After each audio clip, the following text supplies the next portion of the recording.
Assalamualaikum warahmatullahi wabarakatuh.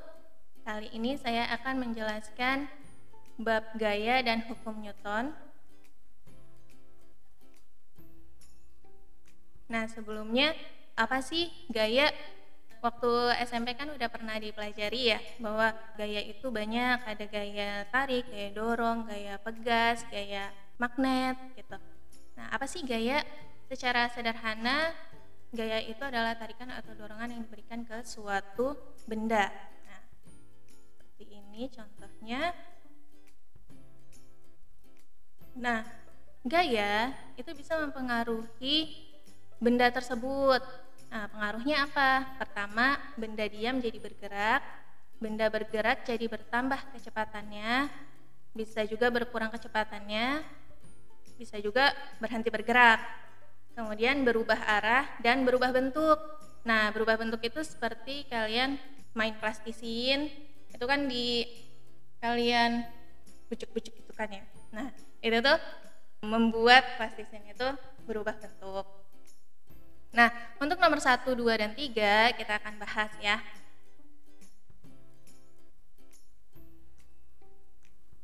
Nah, ini contohnya. Ini kita setting dulu. Saya setting ke gaya 30 Newton.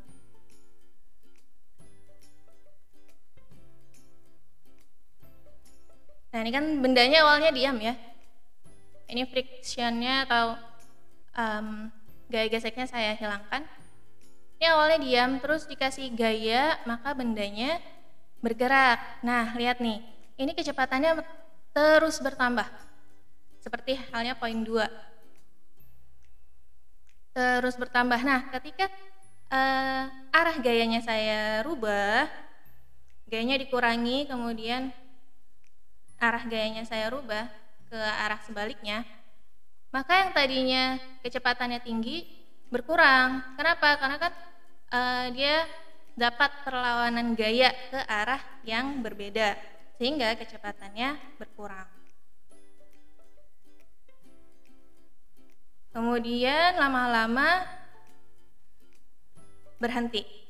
Nah, terus meningkat lagi akibat dari gaya yang diberikan terus-menerus. Nah, ini untuk pengaruh gaya poin 2.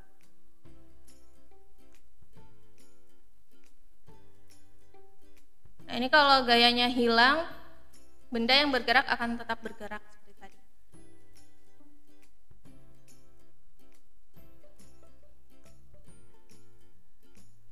Oke, next ya. Nah, tadi kan pengaruh gaya itu bisa membuat bendanya berubah kecepatannya, atau yang tadinya berhenti jadi bergerak, atau yang tadinya bergerak jadi berhenti gitu ya. Nah, berapa sih besar perubahan kecepatannya? Atau kita juga bisa tahu seberapa lama sih benda yang tadinya bergerak terus ditahan oleh gaya sehingga dia bisa berhenti. Nah, itu tuh dirangkum oleh Sir Isaac Newton di hukumnya. Hukum Newton tentang gerak ada 3, yaitu hukum 1, hukum 2, hukum 3. Nah, rangkumannya seperti ini. Jadi hukum 1 Newton itu ya sigma F sama dengan 0, hukum 2 Newton sigma F sama dengan massa dikali percepatan, hukum 3 Newton yaitu gaya aksi sama dengan gaya reaksi yang arahnya berlawanan. Nah, kita bahas satu-satu ya. Hukum 1 Newton. Nah, bunyinya gini. Benda akan tetap diam atau bergerak lurus beraturan jika resultan gaya yang bekerja pada benda itu sama dengan 0. Nah, jadi resultan gaya maksudnya adalah jumlah gaya. Ada misalnya kalau misalnya satu benda, ada yang dorong, ada yang tarik, ada yang seperti halnya pada tarik tambang. Nah, itu dijumlah tuh yang ke kanan berapa, yang ke kiri berapa, itu namanya resultan gaya. Nah, untuk hukum 1 Newton, resultan gayanya sama dengan 0. Benda akan tetap diam. Jadi kalau resultan gayanya 0, benda yang tadinya diam tetap diam. Atau yang tadinya bergerak jadi bergerak lurus beraturan. Nah, ini contohnya seperti ini. Nah ini kan bendanya awalnya diam ya. Kemudian di sini orangnya mendorong kotak ini 30 Newton, tetapi ada gaya geseknya 30 Newton yang arahnya berlawanan. Jadi kiri dikurang kanan sama-sama 30 Newton, akhirnya jumlahnya 0. Nah, bisa dilihat ini baloknya tadi tidak bergerak sama sekali. Jadi benda diam akan tetap diam. Nah, selanjutnya ini gaya geseknya tidak saya aplikasikan. Kemudian saya setting gaya dorongnya 30 Newton. Nah, dia kan awalnya bergerak tuh. Benda bergerak, akan tetap bergerak, akan bergerak lurus beraturan yang kita buktikan. Ini gayanya saya hilangkan. Tadinya bendanya bergerak, terus gayanya dihilangkan, maka bendanya akan terus bergerak dengan kecepatan yang sama. Itu hukum 1 Newton.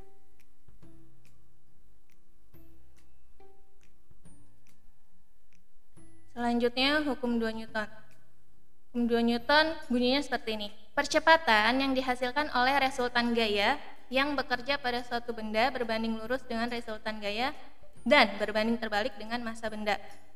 Nah, percepatan kemarin kan udah dipelajari ya. Percepatan itu adalah perubahan kecepatan.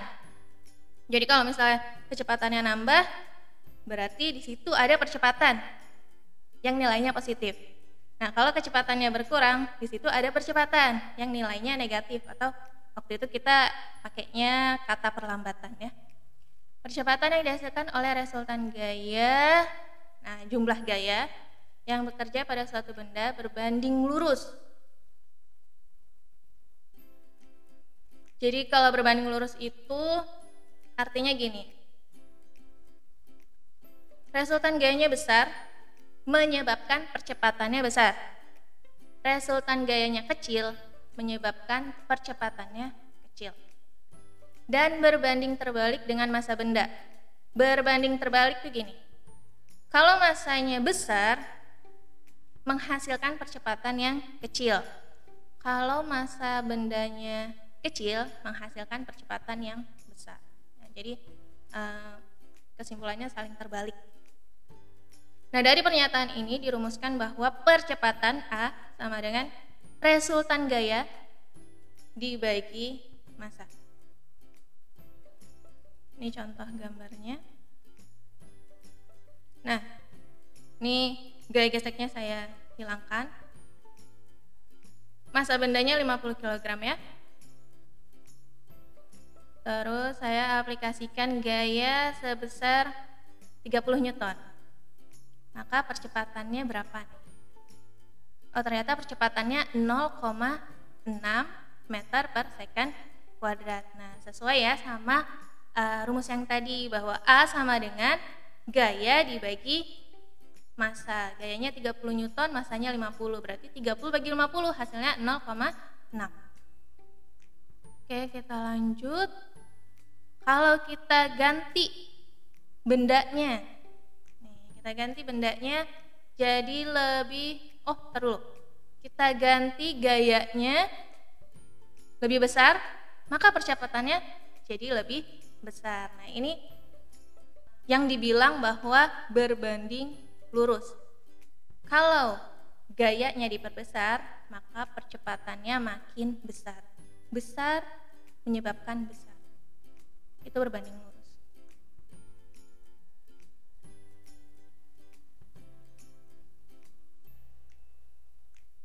Nah, sekarang kita ganti bendanya. Kita ganti bendanya menjadi yang lebih berat.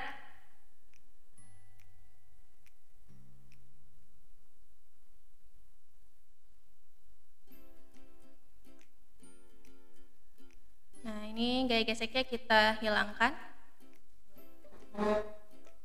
Saya atur gayanya 30 Newton tadi. Disamain. Nah, kalau massanya lebih berat, gayanya 30 Newton juga, lihat percepatannya lebih kecil kan? Jadi Jika masanya besar, percepatannya menjadi kecil. Besar menyebabkan kecil. Itu arti dari berbanding terbalik.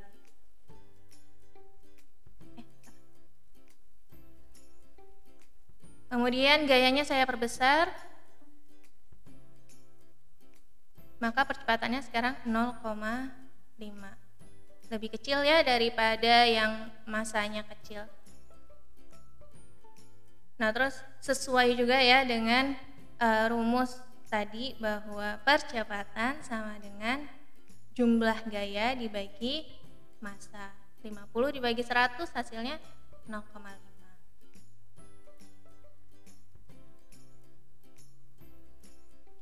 Kemudian sekarang hukum 3 Newton. Hukum 3 Newton bunyinya seperti ini. Jika benda A mengerjakan gaya pada benda B, maka benda B akan mengerjakan gaya pada benda A. Nah, jadi kayak apa ya? Saling. Kalau kamu kasih, maka dia kasih juga. Kalau kamu kasih gaya ke orang, maka orang tersebut akan kasih gaya ke kita juga. Besarnya sama, tetapi arahnya berlawanan. Nah, ini contohnya mendayung. Kamu kasih gayanya ke belakang kan?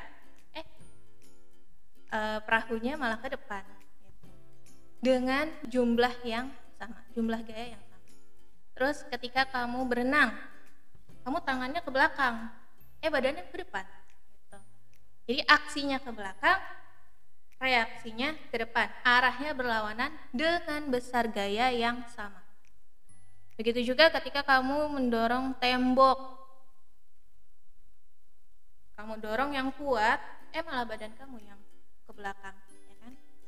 Itu masuk ke hukum 3 Newton. Nah, sekarang kita coba nih latihan soalnya.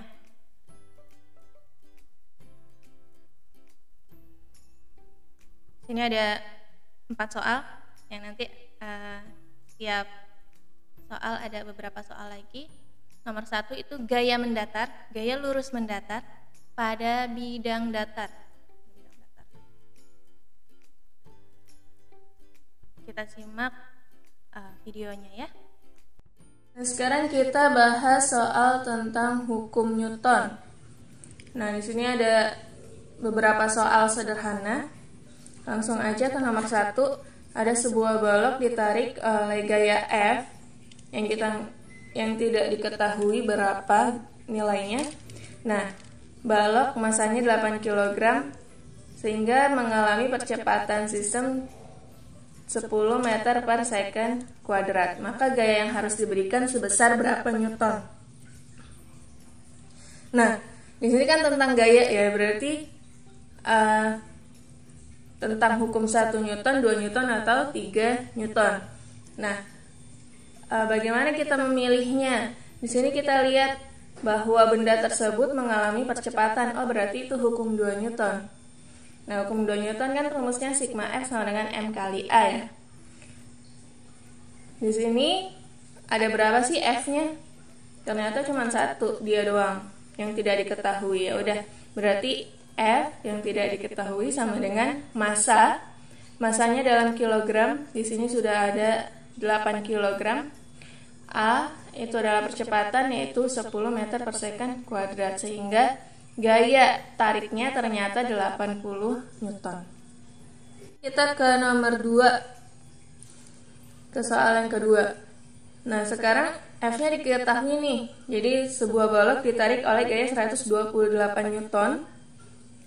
Masanya nggak tahu berapa, tapi setelah ditarik percepatannya 4. Maka massa bendanya sebesar berapa Newton? Karena di sini ada percepatan, maka dia hukum 2 Newton, yaitu sigma F sama dengan M dikali A. Gayanya ada berapa? Oh, cuma 1, sebesar 128. Masanya nggak tahu, M. A-nya percepatannya 4. Berapakah nilai M? Untuk mengetahui nilai M, maka tinggalkan M sendirian. 4-nya pindah, tadinya kali jadi bagi. 128 dibagi 4. Maka nilai M 32 kg. Oke ya. Nah, sekarang soal selanjutnya. Di sini yang ditanyakan adalah percepatan. Wah, kita nggak tahu kan dia punya percepatan atau enggak. Berarti ini hukum 2 Newton atau bukan sih? Ya udah, sediain aja hukum 2 Newton. M kali A. Gayanya ada berapa? Oh, ternyata ada 2. Gayanya ada 2, yang satu ke kanan, yang satu ke kiri. Karena arahnya beda, maka dikurang. Yang ke kanan positif, yang ke kiri negatif. Berarti yang ke kanan positif 108, yang ke kiri negatif 32. Masanya 12 kg, percepatannya yang ditanya. Nah, 128 dikurang 32, 96 ya. 12 kali A. Untuk mengetahui nilai A, maka tinggalkan A sendirian, 12-nya pindah. 96 tadinya dikali jadi dibagi ya. Nah, 96 dibagi 12 itu 8 meter per second kuadrat. Nah, soal selanjutnya. Wah, gayanya makin banyak nih. Ada 1, 2, dan 3. Yang ditanyakan adalah percepatan. Oh, sama kayak yang ini ya. Bedanya adalah di jumlah gaya. Nah, di sini nih sebenarnya kebanyakan mereka tahu kalau rumusnya sigma F sama dengan M kali A, tetapi terkecoh di sigma F, di apa ya? Sulit menentukan sigma F-nya ada apa aja, ada berapa gitu. Kalau di bidang datar sih menurut saya bisa lah gitu ya, tapi nanti kalau ada di bidang miring atau pakai katrol, nah mungkin itu ada kesulitan tersendiri. Oke, ini kita sediakan sigma F sama dengan M kali A. Ada berapa gayanya? Ada 3 ya. Yang ke kanan positif, yang ke kiri negatif. Jadi yang ke kanan ada 2, 128, terus positif 100, terus negatif 32 karena ke kiri. Masanya 14 kg. A-nya yang ditanya. 128 ditambah 100 dikurang 32, 196. Nah, pindah jadi 196 dibagi 14. Wah, kelihatan gak nih? 196 dibagi 14 hasilnya 14.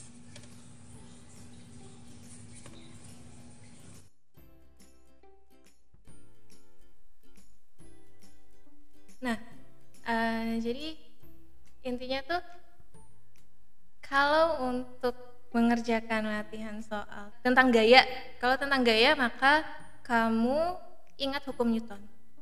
Nah, hukum Newton biasanya yang digunakan adalah sigma F sama dengan M kali A, atau jumlah gaya sama dengan massa dikali percepatan.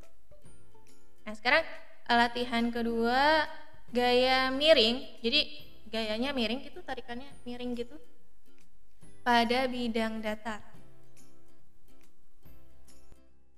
Nah, soal selanjutnya itu ketika gayanya miring, bukan mendatar lagi tapi miring ke atas gitu.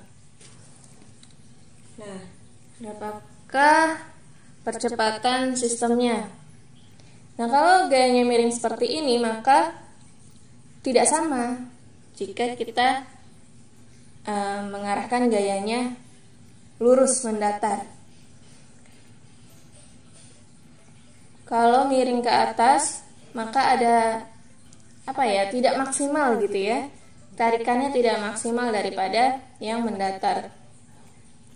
Nilai ketidakmaksimalannya berapa? Nah, itu dihitung dengan cara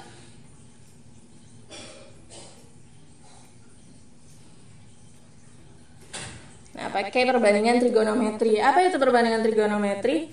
Itu ada sin, cos, dan tan. Kalian nanti untuk selanjutnya bisa belajar di mata pelajaran matematika ya. Cuman ini saya kasih tahu aja yang saya pakai, yaitu cos.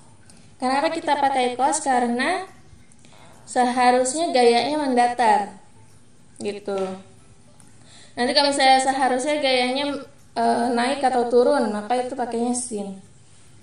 Di sini seharusnya gaya mendatar, tapi dia miring ke atas atau miring ke bawah, maka gunakan cos. Cos sudutnya berapa? Di sini sudutnya ternyata 60 derajat. Maka F-nya itu yang kita pakai F96 dikalikan dengan cos 60 derajat. Berapa sih nilai cos 60 derajat? Bisa kalian lihat di kalkulator. Cari aja di kalkulator atau di Google berapa sih cos 60 derajat tuh ya. Hasilnya cos 60 derajat itu adalah setengah. Kok bisa sih setengah? Nah, saya tidak bisa jawab sekarang. Nanti waktunya habis. Kalian akan tahu sendiri di pelajaran matematika nanti. Babnya trigonometri. 96 dikali setengah itu 48 ya. 48 Newton. Nah, ini adalah F yang kita gunakan untuk menghitung, bukan yang ini. Oke? Sekarang yang ditanyakan apa? Percepatan. Maka sigma F sama dengan M kali A. F-nya cuma satu ya, yaitu 48. Masanya 8. A-nya yang ditanya. 8-nya pindah. Jadi 48 dibagi 8 sama dengan A. Maka nilai A 6 meter per second kuadrat. Gitu. Nah, yang kedua, ini udah gayanya miring, nggak tahu lagi nilainya kan. Terus masanya 10 kg, kemiringannya 60 derajat, percepatannya 7 meter per second kuadrat. Berapa sih F ini? Oke. Caranya sigma F sama dengan M kali A. Bosan gak sih? Enggak ya? Karena memang rumusnya itu doang. Gampang kan? Justru dengan soal macam yang beda-beda seperti ini, rumusnya cuma satu.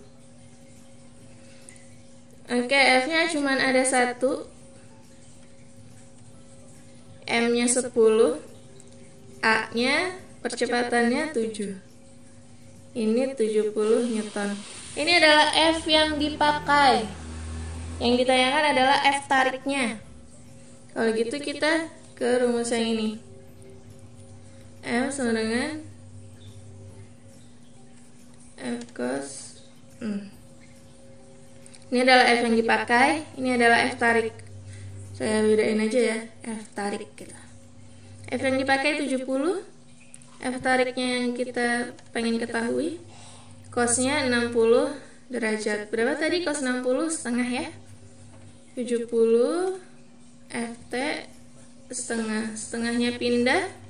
70 dibagi setengah sama dengan FT. Nah, FT-nya 140 Newton. Nah, ini udah gayanya miring. Terus ada dua gaya lagi. Gimana nih caranya? Gampang. Sigma F sama dengan M kali A.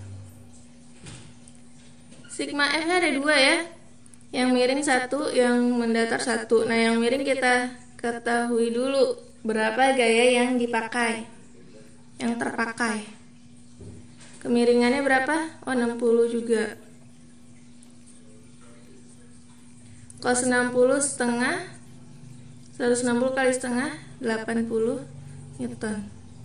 Nah, karena F2-nya ke kanan maka positif. Kalau F1 dia mendatar. Jadi 35 Newton yang kita gunakan.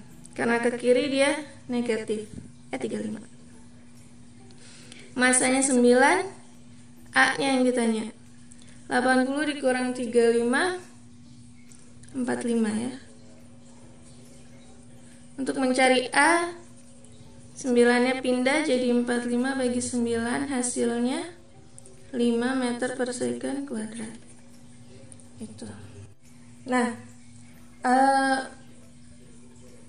untuk melancarkan hitungan hukum Newton, maka harus banyak-banyak latihan dengan soal yang berbeda, dengan kondisi yang berbeda.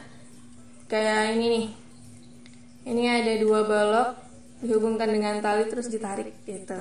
Terus di sini ada katrol.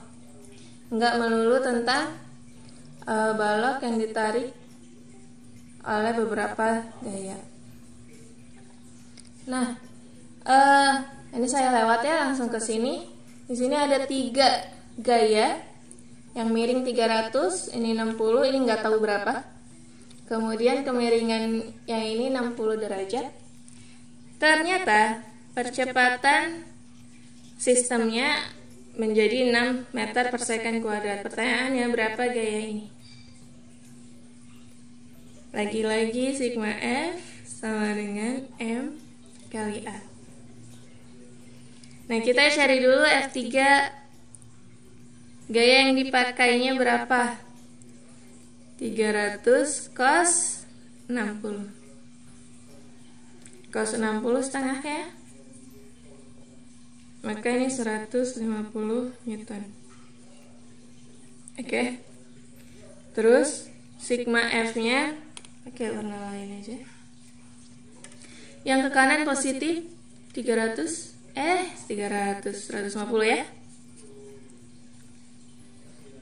Yang ke kiri negatif 60. Ini juga kiri, tapi kita nggak tahu berapa. Masanya 10. A-nya 6. 150 dikurang 60, 90 dikurang F2, 10 kali 6, 60.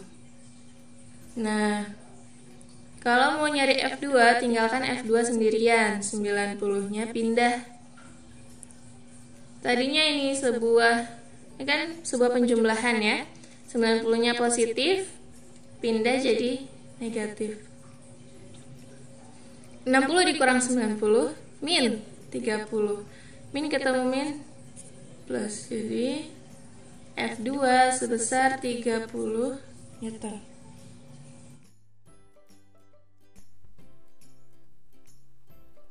Nah, cukup mudah kan untuk gaya miring pada bidang datar. Nah, ingat-ingat ya, gaya miring untuk bidang datar menggunakan F sama dengan F cos theta. Theta itu maksudnya besar sudutnya. Nah, sekarang kita ke gaya pada katrol tetap. Nah, sekarang yang katrol. Masa A 12 kg. Masa B 8 kg. Pertanyaannya, percepatan katrol di samping sebesar.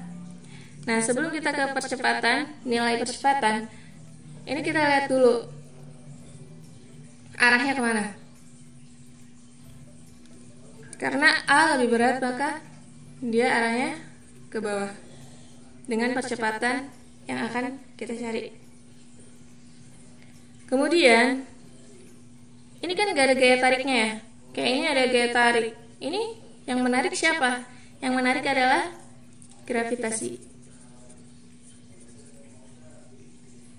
Nah, sehingga untuk mencari F A, gunakan gaya gravitasi M kali G. Biar gampang, gravitasinya 10 meter per second kuadrat aja ya. Masanya 12 kg, G-nya 10, jadi 120 Newton. Sedangkan yang FB itu 8 dikali gravitasinya 10, jadi 80 Newton. Nah, ada 2 gaya sama-sama ke bawah, tapi yang satu menyebabkan bendanya ke sini sebelah kiri, yang satu menyebabkan bendanya ke sini. Jadi muternya katrol itu berbeda, sehingga sigma F-nya dikurang antara F2 dan antara FA dan FB. Jadi 120 dikurang 80. Masanya dijumlah 12 ditambah 8, 20 A. 120 dikurang 8, 40 ya. Maka A 40 dibagi 20, 2 meter per second kuadrat gitu.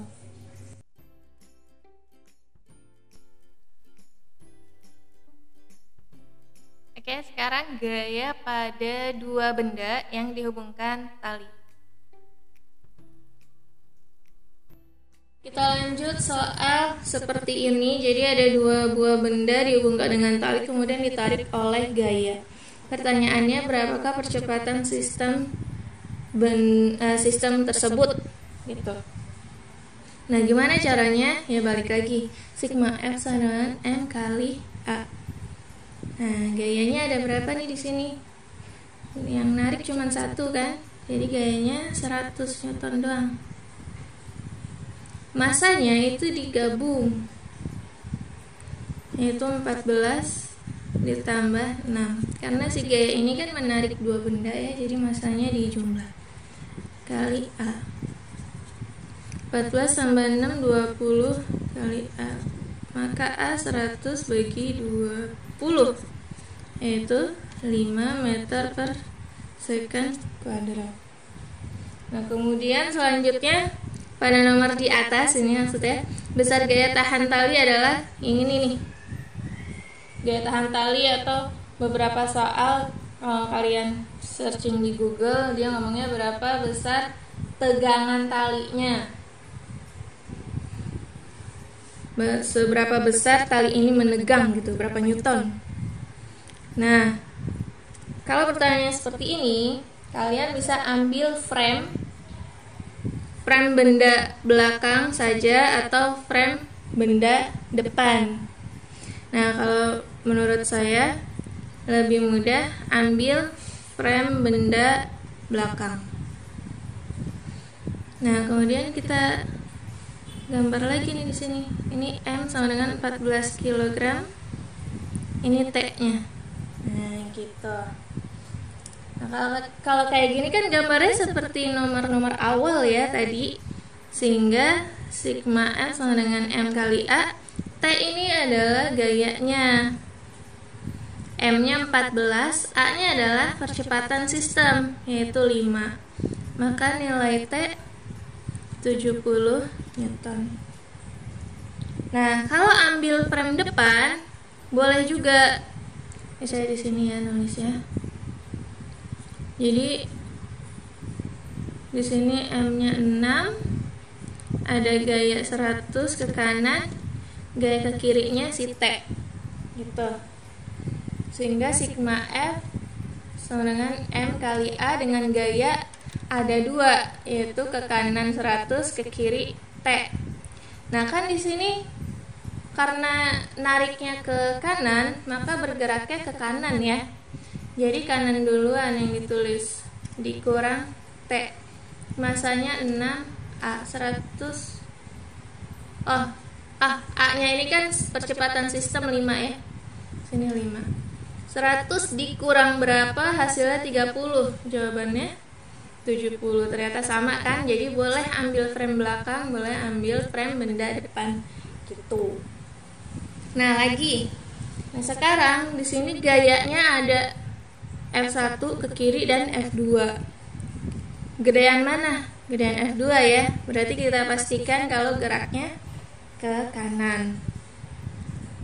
Pertanyaannya, berapakah percepatan sistem? Oh, ini mah sama aja kayak tadi, sigma F sama dengan M kali A. Bedanya sekarang gaya tariknya ada 2, ke kiri dan ke kanan. 128 dikurang 32 sama dengan masanya dijumlah 16. Ini dikurang jadi 96 kali A. Maka A sama dengan berapa? 6 ya, meter per second kuadrat. Nah, dari gambar nomor 35, besar gaya tahan tali adalah, nah kita mau ambil frame apa nih? Depan apa belakang? Depan bisa, belakang bisa. Belakang ya, kita coba ya. Kita gambar lagi di sini. Jadi sini 6 kg, ke sana T, ke kiri 32 Newton. Karena geraknya ke sana, maka T duluan yang ditulis. M kali A, ini sigma R dengan M kali A gitu ya. T dikurang 32, masanya 6, A sistemnya 6. T dikurang 32, hasilnya 36. Maka nilai T 36 tambah 32, 68 Newton. Tuh. Nah, ini soal selanjutnya katrol. Itu menurut saya udah cukup ya dari penjelasan sini, sehingga saya akhiri untuk latihan soal kali ini. Minggu depan kita latihan soal lagi untuk benda miring, maksudnya benda yang bergerak di bidang miring dan benda yang bertumpuk di bidang datar. Ya, sekian untuk pertemuan kali ini.